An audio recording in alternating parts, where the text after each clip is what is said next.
आंखें दिखाने का काम करता है, तो सबकी नजरें इस पावन धरा की ओर आती हैं, डरती हैं कि वास्तव में चित्तौड़गढ़ और मेवाड़ की धरती क्या वहन कर रही है। भाइयों बहनों, जिस धरती ने आज से नहीं सैकड़ों वर्षों से जिस धरती का अपना एक शौर्य और पराक्रम का इतिहास रहा हो, कौन नहीं जानता है यहां के शौर्य और पराक्रम का। हम लोगों के ठीक सामने दुनिया का सबसे बड़ा चित्तौड़गढ़ का किला सामने दिखाई दे रहा है। भाइयों बहनों, खिलजियों को नाक रगड़ा रगड़ा करके मारने के उपरांत महाराणा कुंभा ने इस चित्तौड़गढ़ के इस किले को बना करके भारत के स्तंभ के रूप में स्थापित किया था। महाराणा प्रताप की भाइयों बहनों, महाराणा सांगा और महाराणा प्रताप के पावन भूमि, जिसने स्वदेश और स्वधर्म के लिए अपना सर्वस्व बलिदान करने को तैयार थे, लेकिन दुश्मन के सामने सिर नहीं झुकाएंगे, किसी भी स्थिति में नहीं झुकाएंगे।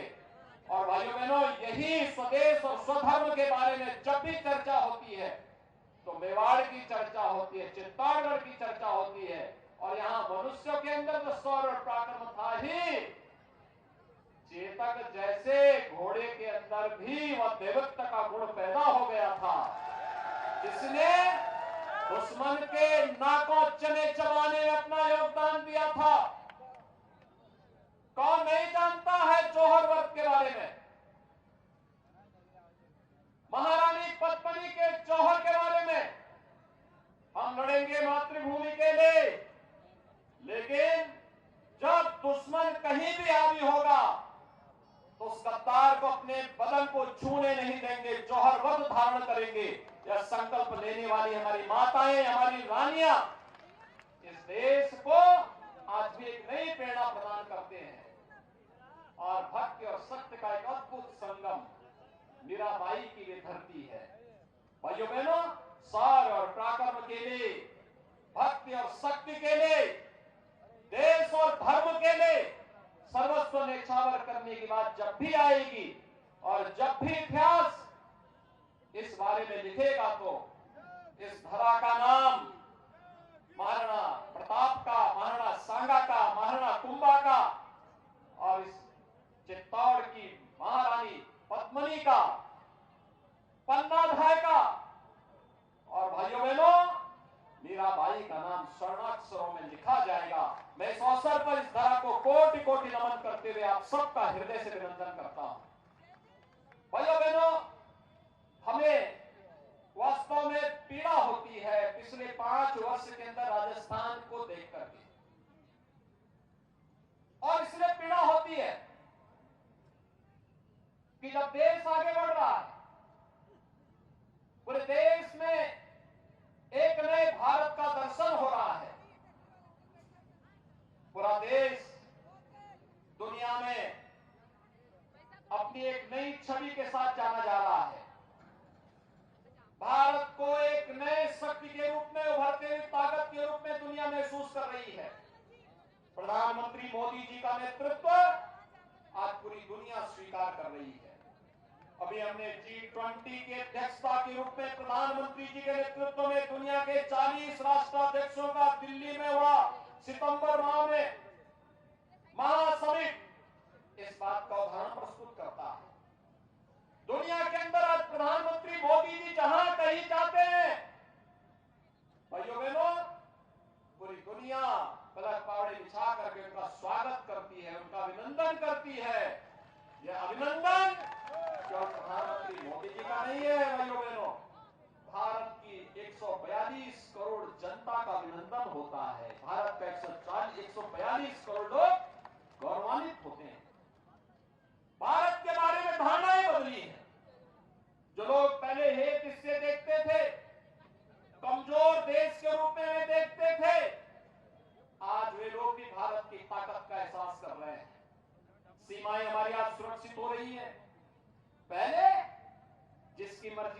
व्यक्ति भारत की सीमा में घुस जाता था। पहले जिसकी मर्जी आती थी देश के किसी कोने में आतंकी घटना को वारदात दे देता था, निर्दोष नागरिकों की हत्या कर देता था। आज आतंकवादी भी जानते हैं और आतंकवादियों के आका भी जानते हैं कि नया भारत है, छेड़ता नहीं है, लेकिन अगर छेड़ोगे तो फिर छोड़ता भी नहीं है। और भाइयों बहनों, इस नए भारत में आज समस्या अकेले नहीं, समाधान की चर्चा होती है। समाधान, हम समस्याओं के लिए रोना नहीं रोते हैं, समस्याओं के लिए रोना नहीं रोते हैं। कांग्रेस ने आतंकवाद की समस्या दी तो मोदी जी ने धारा 370 को समाप्त करके इसका समाधान दे दिया। कांग्रेस ने नक्सलवाद की समस्या दी, मोदी जी ने गरीब कल्याणकारी योजनाओं के माध्यम से 142 करोड़ लोगों को जोड़ करके उसका समाधान दे दिया। कांग्रेस ने अलगाववाद की समस्या दी, मोदी जी ने कनेक्टिविटी के माध्यम से उत्तर से दक्षिण, पूरब से पश्चिम पूरे भारत को जोड़ करके इसका समाधान दे दिया। ये नया भारत, हाईवे बन रहे हैं, world class highway, railway, airport, AIIMS, IIT, IIM, one district one medical college, हर घर नल की योजना, ये सभी नए भारत के अंदर हम सबको देखने को मिल सकते हैं। भाइयों बहनों, ये नए भारत में आज हम सब इस बात को महसूस कर सकते हैं, विकास भी है, गरीब कल्याणकारी योजनाओं का लाभ भी मिल रहा है। याद करिए, 55 से 60 वर्षों तक देश में कांग्रेस ने शासन किया, लेकिन गरीबों के घर में शौचालय नहीं बन पाए। 55 से 60 वर्षों तक शासन किया, गरीबों के आवास नहीं बन पाए। प्रधानमंत्री मोदी जी ने 12 करोड़ गरीबों के घर में एक शौचालय दे दिया, 4 करोड़ गरीबों को एक आवास उपलब्ध करवा दिया, 9 करोड़ 60 लाख गरीबों के घर में उज्ज्वला योजना का रसोई गैस का सिलेंडर भी पहुंचा दिया, फ्री में पहुंचा दिया। 4 करोड़ गरीबों को उज्ज्वला योजना के सौभाग्य योजना में निःशुल्क बिजली के कनेक्शन भी उपलब्ध करवा दिए। और भाइयों बहनों, यही नहीं, देश के अंदर 50 करोड़ गरीबों को प्रतिवर्ष 5 लाख रुपए की स्वास्थ्य बीमा का कवर भी दे दिया और 12 करोड़ किसानों को 6,000 रुपए सालाना प्रधानमंत्री किसान सम्मान निधि का लाभ भी दे दिया। भाइयों बहनों, सरकार योजनाएं बनाती है, उसको प्रभावी ढंग से कैसे क्रियान्वित किया जाए, इसका उदाहरण प्रधानमंत्री मोदी जी ने देश को दिया। डिजिटल इंडिया के माध्यम से भ्रष्टाचार पर प्रभावी अंकुश लगाने का कार्य भी किया, भारत को एक नए भारत का दर्शन कराने का काम भी किया। भाइयों बहनों, आज हम सब देख सकते हैं, सामान्य दिनों में तो हर व्यक्ति कर सकता है अगर इच्छा शक्ति हो तो, लेकिन जब संकट हो, इस सदी का सबसे बड़ा संकट कोरोना महामारी था। आज मैं समाचार पत्र पढ़ रहा था, कल भी मैं देख रहा था, अमेरिका में, चाइना में एक बार फिर से कोरोना महामारी फैल रही, तेजी के साथ फैल रही है। हमारे यहां कोरोना पर हजारों की संख्या में एकत्र है, कोरोना में पूरी तरह अंकुश है, कंट्रोल है, क्योंकि मोदी जी ने 2 प्रभावी वैक्सीन दे दी है। आप मुझे बताइए, क्या कांग्रेस होती तो क्या वैक्सीन आ जाती? नहीं आती, नहीं आती, वैक्सीन नहीं आती। और अगर आ ही गई होती, वैज्ञानिक लेके आ ही गए होते, तो कांग्रेस के नेता उसको भी ब्लैक कर देते। गरीबों को तो नहीं मिलती, नहीं मिल पाती। याद करिए, फ्री में टेस्ट, फ्री में उपचार, फ्री में वैक्सीन, 220 करोड़ वैक्सीन की डोजेज फ्री में दी गई और 3.5 वर्षों से गरीबों को फ्री में राशन की सुविधा मिल रही है और अगले 5 वर्ष तक मिलती रहेगी। यह भी काम प्रधानमंत्री मोदी जी ने पहले कर दिया। भाइयों बहनों, पहली बार इस सुविधा का लाभ देश के अंदर इस रूप में प्राप्त हो रहा है।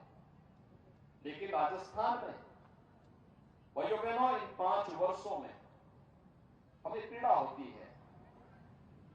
कैसे कन्हैयालाल साहू की गला रेत करके हत्या की गई थी, कैसे किया था, और सरकार मौन, सरकार के कानों में चूं नहीं रेंग रहा था। यहां पे मैं पिछले 4-5 दिनों से प्रचार में हूं राजस्थान में। जहां जाता हूं, कहीं खनन माफिया है, कहीं वन माफिया है, कहीं पशु माफिया है, कहीं पेशेवर अपराध में संलिप्त माफिया है। और जब भाइयों बहनों इन माफिया की चर्चा होती है तो मुझे पुराने उत्तर प्रदेश की याद भी आती है। याद करिए, उत्तर प्रदेश में बड़े बड़े माफिया थे, अजगर जैसे माफिया थे। और इनके लिए मैंने एक नया अनुसंधान किया था यूपी में, और वह अनुसंधान है हमारा बुलडोजर का। आप देखते होंगे ना, माफिया को रौंदते हुए बुलडोजर कैसे यूपी में चलता है, उनकी संपत्तियों को जब्त करके और गरीबों की आवाज कैसे वहां बनते हैं, महिला संरक्षण गृह कैसे बनते हैं, गरीब बच्चों के लिए आवासीय विद्यालय वहां पर कैसे बनते हैं, ये उत्तर प्रदेश के अंदर हम लोगों ने करके दिखा दिया। और माफिया का इलाज तो डबल इंजन की सरकार ही है। डबल इंजन की सरकार हो, कार्य करने की इच्छा शक्ति हो, माफिया पनपने नहीं पाएगा, पनपने नहीं पाएगा। भैया बहनों, यह विकास का सबसे बड़ा बैरियर है, ये माफियागिरी। और इस माफिया को हर हाल में डबल इंजन की सरकार रोकेगी और इसके खिलाफ कार्रवाई करेगी।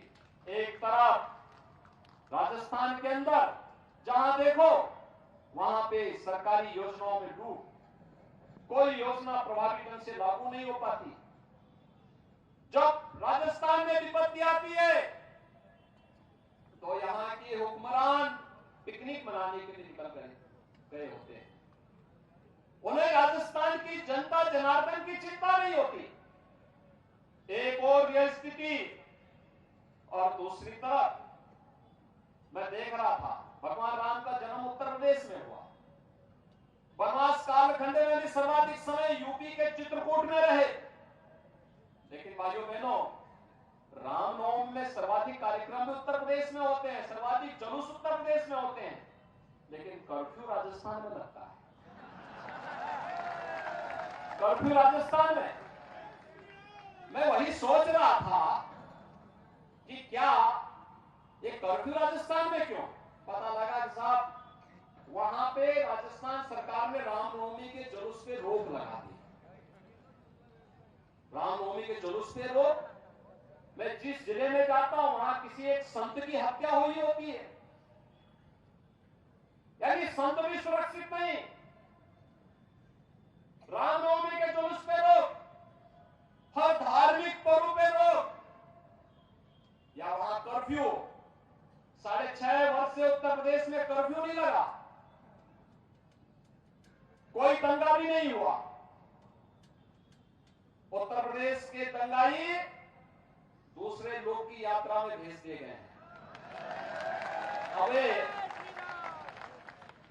नरक लोक की यात्रा में गए हैं, उनको अब यहां मनुष्य लोक नहीं मिलने वाला है। और भाइयों बहनों, इसीलिए आज मैं आया हूं आपके पास। ये सरकार आपका न विकास करा सकती है, न सम्मान दे सकती है, न सुरक्षा दे सकती है, न गरीब कल्याण ही कर सकती है, और न आस्था का ही सम्मान कर सकती है। आस्था का सम्मान कैसे होता है? डबल इंजन की सरकार की ताकत और प्रधानमंत्री मोदी जी का नेतृत्व, अयोध्या में 500 वर्षों के बाद भगवान राम का भव्य मंदिर का निर्माण बन रहा है ना? भाइयों बहनों, बन रहा है ना? कोई संदेह? राजस्थान में कांग्रेस के इस माफिया प्रवृत्ति पर अंकुश लगाने के लिए 1977 में पहली बार कार्य प्रारंभ हुआ था, जब सर्वे श्री भैरव सिंह शेखावत जी इस राज्य के मुख्यमंत्री बने थे। उन्होंने राजस्थान को एक पहचान दी। योजनाओं के लिए जब मैं बात करता हूं तो मुझे इस मेवाड़ क्षेत्र में ही उदय सागर झील देखने को मिलती है। महाराजा उदय सिंह जी के समय में इतनी भारी झील किस रूप में बनी थी, जल संरक्षण का आदर्श उदाहरण। ये पूरा क्षेत्र झीलों की नगरी कहलाई और वास्तव में स्वतंत्र भारत में इस समस्या का समाधान अगर किसी ने निकाला था तो वह निकाला था सरदार भैरव सिंह शेखावत जी ने। राजस्थान में यहां के भावनाओं के अनुरूप विकास होना चाहिए, उन्होंने निकाला था। राजस्थान पर्यटन का हब बनना चाहिए, इसका उदाहरण भी प्रस्तुत किया था उन्होंने। आज देखता हूं मैं कि हेरिटेज टूरिज्म में सर्वाधिक टूरिस्ट राजस्थान में आता है। मैं अभी पिछले सप्ताह भी उदयपुर आया था, उदयपुर एयरपोर्ट पे उतरा। मैंने कहा भी उदयपुर एयरपोर्ट में कितनी फ्लाइट आती है? मुझे बताया कि 25 फ्लाइट आ रही टूरिस्ट। ये टूरिस्ट यहां राजस्थान में केवल टूरिज्म को डेवलप करने का नहीं, यहां रोजगार के सृजन का, हर स्तर पर लोगों को नए रोजगार उपलब्ध कराने का कार्य स्वर्गीय भैरव सिंह शेखावत जी के समय प्रारंभ हुआ था। उस कार्यक्रम को आगे श्रीमती वसुंधरा राजे सिंधिया जी के नेतृत्व में भी आगे बढ़ाया गया। लेकिन भाइयों बहनों, याद रखना, विकास, टूरिज्म और रोजगार के सबसे बड़े बैरियर है माफिया राज। कांग्रेस इसका सबसे बड़ा बैरियर है और कांग्रेस आपकी आस्था पर भी खिलवाड़ कर रहा है, आपकी भावनाओं के साथ भी खिलवाड़ कर रहा है। कांग्रेस के द्वारा विकास में रोड़े अटकाने का कार्य भी हो रहा है। इस अवसर पर जब राजस्थान विधानसभा का एक चुनाव चल रहा है तो भाइयों बहनों, चुनाव में केवल विधायक का ही चुनाव नहीं होता है। हर व्यक्ति की इच्छा होती है कि मुझे टिकट मिले और होना भी चाहिए। हर कार्यकर्ता को, हर जनप्रतिनिधि को चुनाव लड़ने का अधिकार है। लेकिन पार्टी ने एक बात तय किया, मैं मानता हूं श्री चंद्रभान सिंह आज्ञा भारतीय जनता पार्टी के कार्यकर्ता है और उन्होंने कार्य किया, लेकिन पार्टी के निर्णय के साथ अगर वे जुड़ते उनका भी सम्मान होगा। और मुझे लगता है कि जिस माफिया राज के खिलाफ हमें मिलकर के लड़ना है, उस माफिया को भी ये डबल इंजन की सरकार बनने के बाद राजस्थान से खात्मा भी होगा, रास्ता का सम्मान भी होगा। और यही भावनाओं के साथ आज मैं आपसे अपील करने के लिए आया हूं कि भारतीय जनता पार्टी ने श्री नरपत सिंह राजवी जी को आपके बीच में प्रत्याशी बनाकर के उतारा है। भाइयों बहनों, वो एक वरिष्ठ नेता है, उन्होंने 10 वर्षों तक यहां पे सेवा की, विकास की योजनाओं को आगे बढ़ाने का काम किया और आज भी उनके मन में एक तड़प है कि मैं इस अभियान का साथी बनकर के आगे बढ़ सकता हूं। भाइयों बहनों, मैं आप सबसे अपील करने के लिए आया हूं कि श्री नरपत सिंह राजवी जी और को एक अवसर दीजिए। डबल इंजन सवाल विधायक का नहीं, सवाल डबल इंजन की सरकार बनाने का है। प्रश्न डबल इंजन सरकार बनाने का है और डबल इंजन की सरकार जब आती है तभी राम मंदिर का सौभाग्य भी आता है। राम राज्य की आधारशिला तो मोदी जी ने रख दिया है, अब राम राज्य का आनंद भी लेना है हमारे देशवासियों को। याद रखना, जब हम राम मंदिर का आंदोलन चलाते थे तब लोग कहते थे एक ही बात, क्या तब लोग एक ही बात कहते थे, क्या राम मंदिर बन जाएगा? हम कहते थे क्यों नहीं बनेगा। लोग कहते थे आप देखते हैं क्या है वहां खड़ा। हमने कहा था रहने दो भाई, कोई आराम से रहने दो, कोई बात नहीं भाई। लोकतंत्र में हर व्यक्ति को अपनी बात बोलने का पूरा अधिकार मिलना चाहिए, अनावश्यक। और इसलिए भाइयों बहनों, उस समय हम लोग एक बात कहते थे हम लोग एक ही बात कहते थे, रामलला हम आएंगे, मंदिर वहीं बनाएंगे, बोलते थे ना, एक ही बात बोलते थे। कांग्रेस के लोग हंसते थे, जो राम मंदिर के विरोधी थे हंसते थे, संतों पे हंसते थे, पूज्य संतों के नेतृत्व में आंदोलन हो रहा था, हंसते थे, अरे साधु संत क्या कर पाएंगे। हमने कहा कुछ इस नारे को टेढ़ा करना पड़ेगा, क्योंकि जब सीधी उंगली से घी नहीं निकलेगा तो टेढ़ी उंगली से निकलेगा। हमने कहा था भाइयों बहनों कि रामलला हम आएंगे, पहले गुलामी का ढांचा हटाएंगे, और भाइयों बहनों गुलामी का ढांचा हटा ना, और फिर कहा मंदिर यहीं बनाएंगे, मंदिर बन रहा है ना, और 22 जनवरी को प्रधानमंत्री मोदी जी के कर कमलों से रामलला भी विराजमान होने वाले हैं। सहमत है ना, कोई संदेह? अच्छा मुझे बताओ, चित्तौड़गढ़ से कितने लोग अयोध्या धाम जाने के इच्छुक हैं?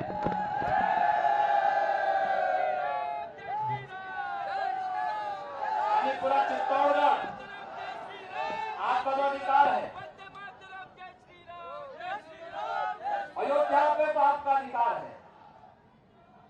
भाइयों बहनों, अब मैं आपसे एक ही बात की अपील करूंगा।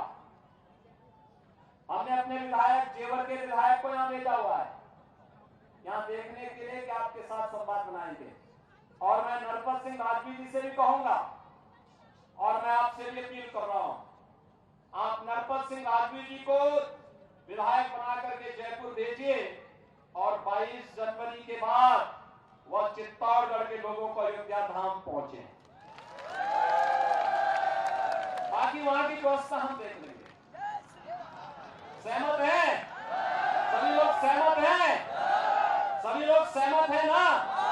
तो मेरे साथ एक बार दोनों हाथ पकड़ करके बोलेंगे, जहां तक मेरी आवाज जा रही है, भारत माता की, भारत माता की, भारत माता की, महाराणा प्रताप की, महाराणा प्रताप की, महारानी पद्मिनी की, महारानी पद्मिनी की, महारानी मीराबाई की, महारानी मीराबाई की, जय श्री राम, जय जय श्री राम। योगी ज्योति जय श्री राम, योगी ज्योति जय श्री राम, योगी ज्योति जय श्री राम, वंदे मातरम जय श्री राम। बहुत बहुत आभार देश की उस दबंग आवाज को जिन्होंने यूपी में भ्रष्टाचार, अपराध अंत किया, ऐसे संत योगी ज्योति जय श्री राम, योगी ज्योति जय श्री राम।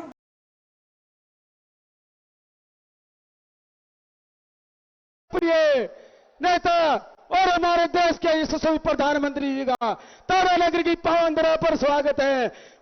करतम ध्वनियों से स्वागत कीजिए। मोदी मोदी। अब मैं निवेदन करूंगा हमारे लोकप्रिय प्रत्याशी और पूर्व मंत्री नेता प्रतिपक्ष श्रीमान राजेंद्र जी राठौड़ साहब से कि हमारे विश्व के लोकप्रिय नेता और हमारे देश के यशस्वी प्रधानमंत्री जी मोदी जी को अपनी पगड़ी पहनाकर भव्य स्वागत करें। मोदी मोदी मोदी मोदी।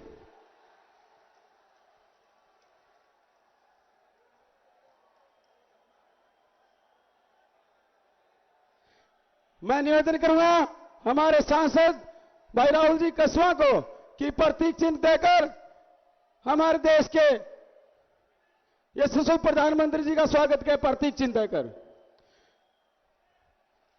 अब मैं निवेदन करूंगा रतनगढ़ के प्रत्याशी और चूरू के प्रत्याशी, रतनगढ़ के प्रत्याशी हरलाल जी, अभिनेश जी, चूरू के हरलाल जी, सुमित्रा जी, मंचस्थ को, जिला अध्यक्ष जी बसंत जी को कि 51 किलो की माला से हमारे देश के प्रधानमंत्री जी का स्वागत कीजिए।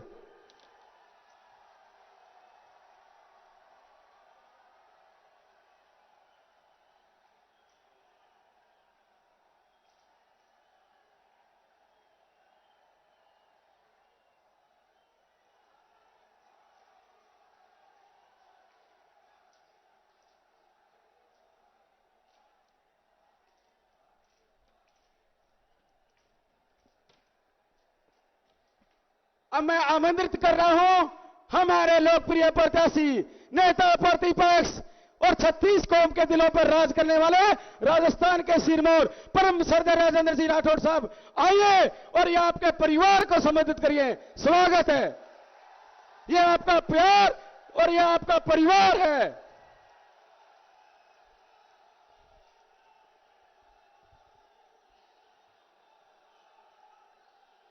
श्याम पांड्या की इस पवित्र धरा पर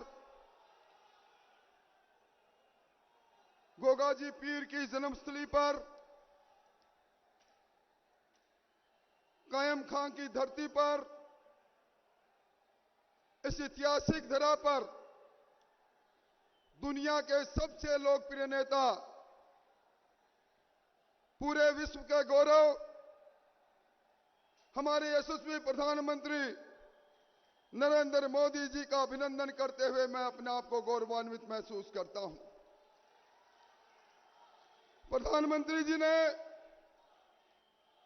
अपने कार्यकाल में इस देश की तस्वीर और तकदीर दोनों बदल दी।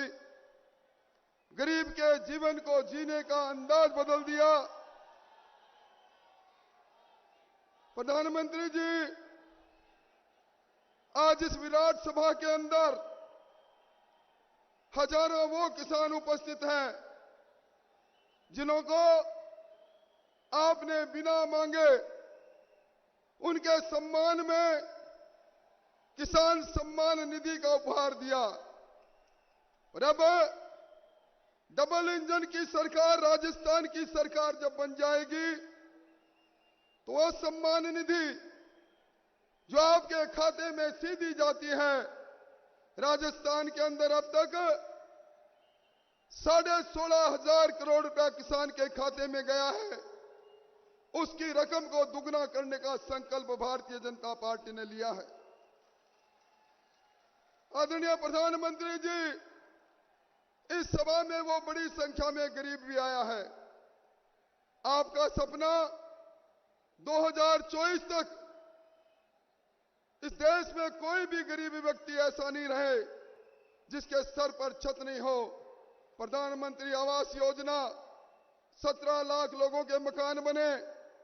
दुर्भाग्य इस बात का रहा कि राजस्थान की हुकूमत ने, गहलोत जी की सरकार ने 9 लाख पात्र व्यक्तियों के, जिसमें इस तारानगर चूरू के भी बहुत से लोग हैं, उनके नाम समय पर केंद्र सरकार को नहीं भेजे, वो महरूम रह गए। इसी जगह पर इसके सामने एक छोटी सी सभा में परसों राहुल गांधी जी आए थे। राहुल गांधी जी को आप किस नाम से जानते हैं उसकी चर्चा मैं नहीं करूंगा,